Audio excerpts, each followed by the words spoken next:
Joe Cronin reading the role of Hogan in Moon for the Misbegotten for the Virginia Stage Company. Where is he? Is he hiding in the house? I'll wipe the floors with him, the lazy bastard. Haven't you a tongue in your head, you great slut, you? Don't be calling me names, you bad-tempered old hornet, or maybe I'll lose my temper too. To hell with your temper, you overgrown cow. I'd rather be a cow than an ugly little buck goat. You'd better sit down and cool off. Old men shouldn't run around raging in the noon sun. You'll get a sunstroke. Oh, to hell with sunstroke. Have you seen him? Have I seen who? Mike.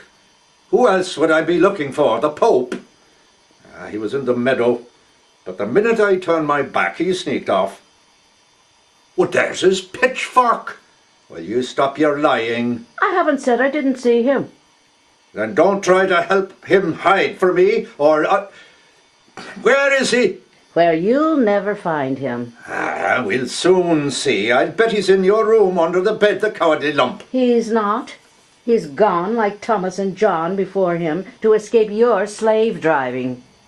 You mean he's run off to make his own way in the world? He has. So make up your mind to it, and sit down. I'd never dreamed he had that much spunk. And I know damn well he hadn't. Not without you to give him the guts to help him.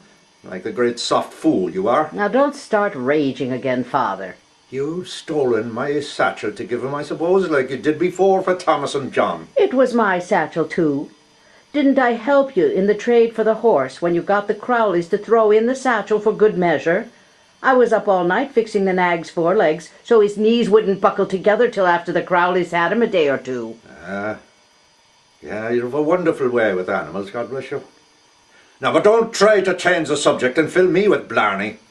You stole my fine satchel for that lump, and I'll bet that's not all.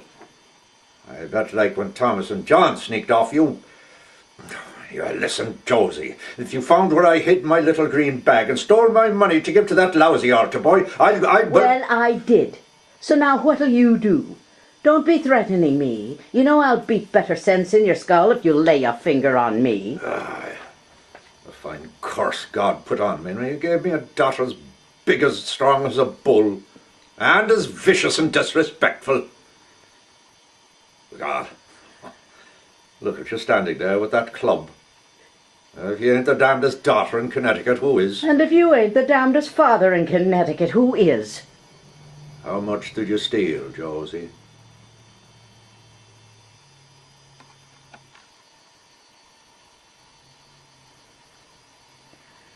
I'll get your breakfast in a minute, Father. Oh, to hell with my breakfast. I'm not a pig that has no other thought but eating. Listen, darling. All you said about my lying and scheming is true. But it wasn't his money, Josie. I did see it was the last chance, the only one left to bring the two of you to stop your damn pretending and face the truth that you love each other. I wanted you to find happiness. What did I care how? I wanted to save him, and I hoped he'd see that only your love could. It was his talk of the beauty he saw in you that made me hope. And I knew he'd never go to bed with you, even if he'd let him unless he married you. And if I gave a thought to his money at all, it was the least of it.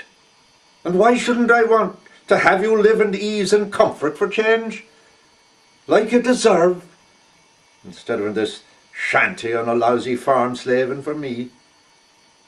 Oh, can't you believe that's the truth, Josie, and not feel so bitter against me? I know it's the truth, Father. I'm not bitter now. Don't be afraid I'm going to leave you. I only said it to punish you for a while. Oh, thank God for that, darling. A ginger-haired, crooked old goat like you to be playing Cupid? You had me punished, that's sure. I was thinking, after you'd gone, I'd drown myself in Hades' ice pond. There was this consolation in it. I knew that the bastard would never look at a piece of ice again without remembering me. Oh, don't, darling. Don't be hurting yourself. Are you going to moon at the sunrise forever? And me, with the sides of my stomach, knocking it together. Don't worry about me, Father. It's over now. I'm not hurt. I'm only sad for him. For him? Ah, may the blackest curse of the pit of hell... Don't, Father. I love him. I didn't mean it. I know whatever happened, he meant no harm to you. It was life I was cursing. Yeah, that was a waste of breath if it does deserve it. Maybe I was cursing myself, the damned old scheming fool, like I ought to. Look out, I might say amen to that. Don't be sad, Father. I'm all right. I'm well content here with you. Sure, living with you has spoilt me for any other man anyway. There'd never be the same fun or excitement. Ah, there'll be excitement if I don't get my breakfast soon, but it won't be fun, I'm warning you. Ugh, don't be threatening me, you bad-tempered old tick. Let's go in the house and I'll get your damned breakfast. Ah, now you're talking.